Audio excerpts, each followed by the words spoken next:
இப்போது புதிய அறிமுகம் ஆச்சி ஹோட்டல் சாம்பார் 50 கிராம் ரூபாய் 20 மட்டுமே. திருவாரூர் கொடிக்கால் தெருவில் இடப்பிரச்சினை காரணமாக 10க்கும் மேற்பட்ட பெண்கள் இரும்பு வேலியை அப்புறப்படுத்தி தாக்குதல் நடத்திய சம்பவம் அப்பகுதியில் பெரும் பரபரப்பை ஏற்படுத்தியுள்ளது. தொடர்பான காட்சிகளை பார்க்கலாம்.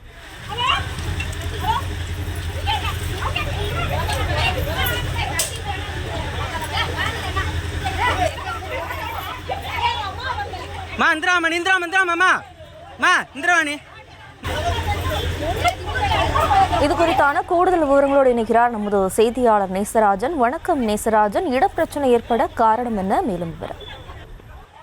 திருவாரூர் நகரத்துக்கு உட்பட்ட ராம்கே ரோடு கொடிக்கால் தெரு பகுதியில் வசித்து வருபவர் செந்தில் ராதிகா தம்பதியினர்.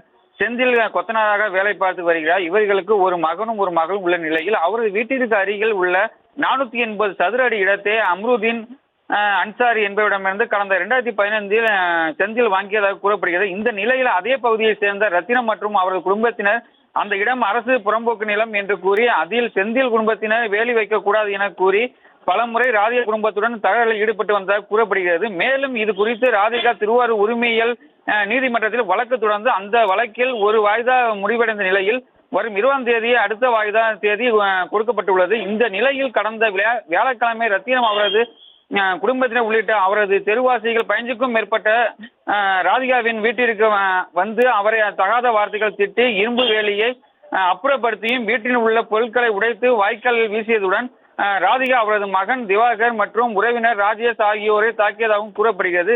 இது குறித்து ராதிகா திருவாரூர் நகர காவல் நிலையத்தில் அளித்த புகாரின் அடிப்படையில் ரத்தினம் அவரது மகன் ரமேஷ் சங்கர் மற்றும் சிலர் என காவல்துறையினர் வழக்கு பதிவு செய்துள்ளனர்.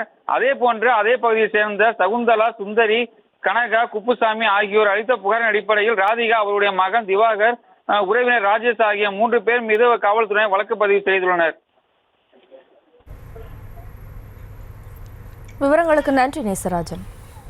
இப்போது புதிய அறிமுகம் ஆச்சி ஹோட்டல் சாம்பார் 50 கிராம் ரூபாய் 20 மட்டுமே.